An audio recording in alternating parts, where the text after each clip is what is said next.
si Jesus ang dakilang pag-asa.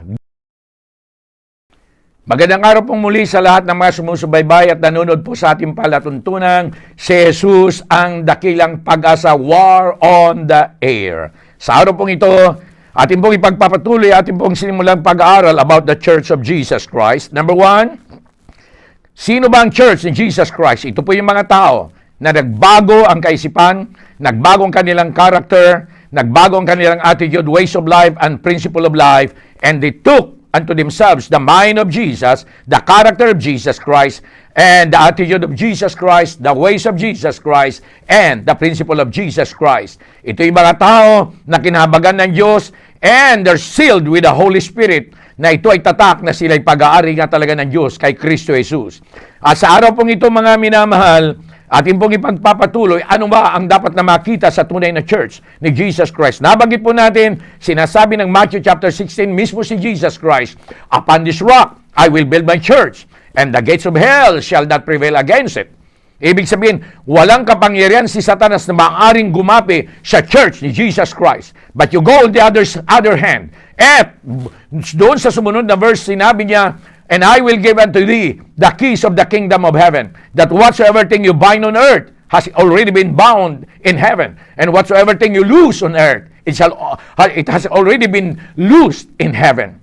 Mga minamahal, ano pang kalagay ng church? Glorious church. Not mega church, but glorious church. Ang glorious church, hindi pwedeng isara ito. Hindi pwedeng patigilin ito. Ito pong nangyaring pandemic, mga minamahal, worldwide, yung mga taong nagsasabing mega church. Oh, hallelujah. Para silang mga mega sardines, nagsara na, wala na. Bakit? Ang totoong church ay hindi mega church, but the church of Jesus Christ. Walang maaring pumigil, walang maaring magpatigil, walang maaring magsara nito. Why? Because the owner of the true church is no other than the Lord Jesus Christ. At ito po itutuloy natin. In the book of Revelation chapter 1, reading from verse 10, ito po yung church. Sinabi niya doon ni John the Apostle, I was in the Spirit on the Lord's day. Ano ang kalagayan ng church? It must be in the Spirit. Kailangan nasa control ito ng Holy Spirit. At kapag ang church ay nasa control ng Holy Spirit, anong sinasabi ng banal na kasulatan? Mayroon bang maaring pumigil dyan? No. Sinabi ng Panginoon, for where the Spirit of the Lord is, there is liberty. Nobody can stop the church of Jesus Christ. Why? Because God dwells inside the church. At ang sinasabi dito ngayon ni John the Apostle, I was in the Spirit on the Lord's day, and I heard the voice of God as of a trumpet. Ang tunay na church ni Jesus Christ ay naririnig ang tinig ng Diyos. Now, mga minamahal, sa araw na ito yung katanungan, ano ba ang kalagayan ng church dito sa Pilipinas at sa iba't ibang bahagi ng mundo? Napakarami ngayon ang mga tao na nagsasabing church, but they never heard the voice of God. Wala silang naririnig na tinig ng Diyos. Ang naririnig lamang nila ay sarili nilang tinig. At ang church, mga minamahal, kahit kailanman, hindi maaaring magapin ang anumang kapangyarihan ng impyerno o ni Satanas. Why? Because God is inside of you. Ang Diyos na makapangyarihan ay nasa sa iyo. Na dito sinasabi niya ngayon, ang church ni Jesus Christ, naririnig niya ang tinig ng Diyos. Kaya ito po ang ating pong panawagan sa lahat ng mga tumatawag sa Diyos at nagsasabing sila ay church ni Jesus Christ, dapat naririnig ng bawat isa ang tinig ng Diyos. Si John the Apostle, sinabi niya, I was in the Spirit on the Lord's day, and I heard the voice of God as of a trumpet. Gaano kalakas ang tinig ng Diyos? Maraming nagsasabi, audible voice ba yan? Ito nga ba ay panaginip? No! Ang tinig ng Diyos, kasing lakas ng malakas na trumpita. Ganyan po ang tinig ng Diyos kapag narinig mo. Alam niyo doon ako mga born again dahil narinig ko po ang tinig ng Diyos. At kung hindi ko narinig ang tinig ng Diyos, hindi po ako magiging katulad ngayon. Kaya ang salita ng Diyos ay katotohanan ang kanyang sinasabi. At sinabi niya, matapos kong marinig, sabi niya, I look behind. At nakita ko, sabi niya, ang 7 golden candlestick, which represents the church of Jesus Christ. Nakita po niya yung church ni Jesus doon sa chapter 2, chapter 3 ng Revelation.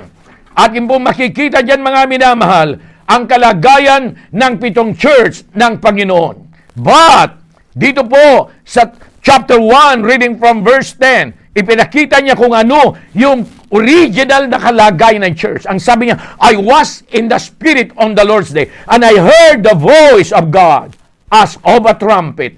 And I looked behind and saw, sabi niya, 7 golden candlesticks. At nakita po niya, within that golden candlestick, sabi niya, it looks like the Son of Man. Kamukha katulad ito ni Jesus Christ. Ano ang dapat na kalagayan ng church ni Jesus Christ?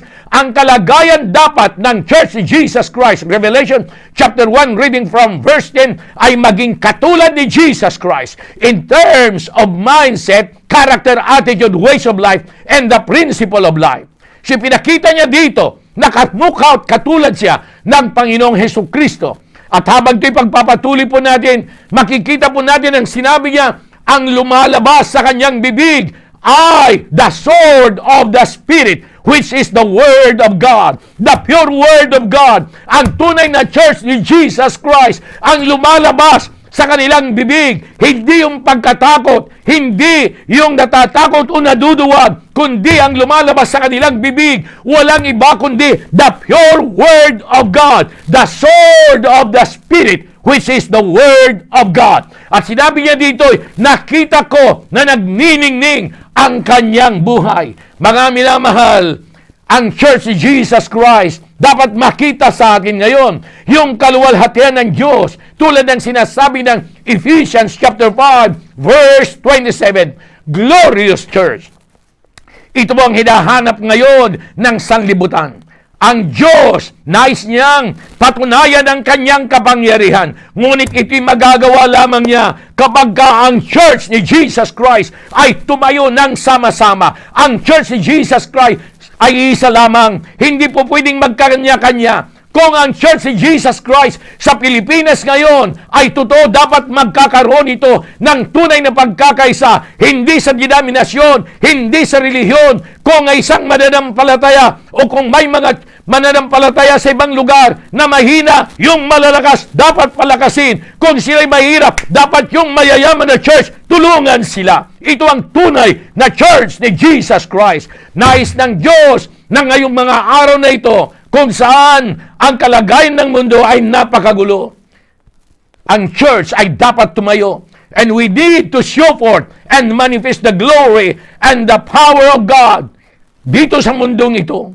Mga minamahal, sa susunod po nating tatalakayin ang mga bagay na ito ay maranasan dapat ng bawat isa at mailagay ang kalagayan ng buhay na ikaw ay tunay kang church ni Jesus Christ. Maraming salamat sa inyo mga minamahal. Tatandaan po ninyo, kami po'y naniniwala not only to give you encouragement, kundi muling may balik ang apoy ng banal na Espiritu sa buhay ng bawat isa sapagkat ikaw ay church ni Jesus Christ. Purihin ang Panginoon, maraming salamat sa inyo. Laging tatandaan, si Jesus ang dakilang pag-asa. God bless you.